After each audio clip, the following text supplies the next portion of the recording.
Yo guys, welcome back to another video. It's Jay Hood. This is a video just talking about the Houston Rockets' future and the next steps moving forward. Obviously, we have a bright future under Kevin Porter Jr., Christian Wood, KJ, and all the young guys. Obviously, the most important thing this season is developing the young guys, but managing to do that while losing games is superior to the future and to get closer and closer into contention. And some of the young guys that are most important to develop are obviously KPJ, Kenyon Martin Jr., Christian Wood, Jay Sean, and that's just to name a few. I mean, even though Christian Wood's already kind of developed because he had a really good year this year and he's broke out into a star, but I just think he could be. I don't want to say I could think he could be better than what he is, but I think he could be really great in this league, and I think he could do great things. And I think he has more weaknesses to tap into. But what my thing about developing the young guys is, because have you seen with Christian Wood, he struggled to even get a roster spot in the NBA, and he got a shot on the Pistons, and like the Rockets, they were losing a lot, but most importantly, they were developing into the player he is today, and that's what we're going to do for Kevin Porter Jr., and that's what we're doing right now. Even though we might not be trying to lose games, but we're slowly developing him into a great player, and obviously getting that top four would be key. But in my opinion, trading John Wall is the offseason move. In my opinion, we should have just bought him out, and on the fact that he clears up minutes for other guys at the end of the bench, like Justin, Patton, Anthony Lamb, any of those guys. I like John Wall, but having him on the team next year, when we're trying to develop these young guys into real stars and great players in this league, just doesn't make a lot of sense to have him on the team. And if you're trying to say he's going to be a mentor for them, that is a good point, because I think mentors are really important in this league, but you also don't have to pay somebody a mentor. You don't have to pay them $40 million a year. Yeah, and that's what he is going to be getting paid next year. I think it's closer to 45, 47, something insane that he's not worth, unfortunately, even though I like John Wall. But you can also go out and get like Udonis Haslem is a great example. He gets paid barely anything, and he's a great mentor for a bunch of young players in Miami. And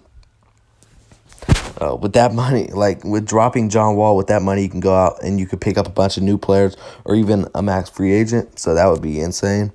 But back to the pick, getting into that top four would just bring the energy back in Houston, and we'd instantly be a team everybody will keep their eyes out for. If we make the right moves, I can definitely see us being a playoff team next year.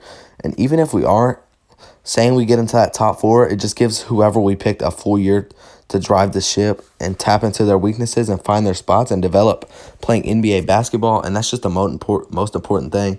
If we get into that top four, let's just say we get Cade and he comes out next year and he struggles, but he also has his ups and downs, and he develops really well into a good player, and he's going to be good the next year after that. I'm okay with that. Like y'all have to be okay with losing just to develop our young guys. That's more important than some of you guys may think, and that's just a lot. That's just really hard for a bunch of Rockets fans to think, because 2 years ago we were competing for championships, and now we're trying to develop young guys, and a bunch of y'all want us to be really good right now, and that's just really not possible with the team we have right now. We don't have a great roster, but we also have a lot of young potential on the team.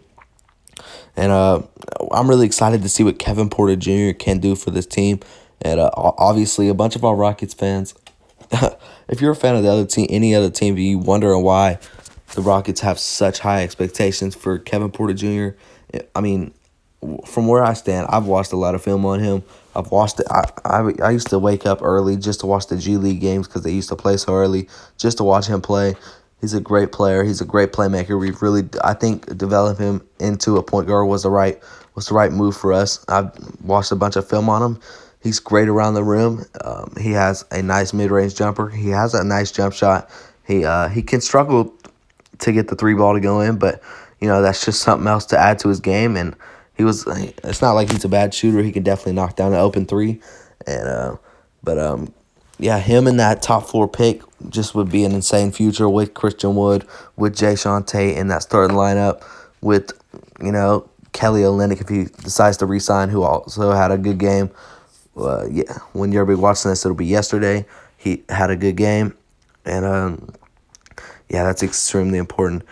I'm going to end it off here, guys. If you did enjoy the video, drop a like, drop a subscribe. Peace.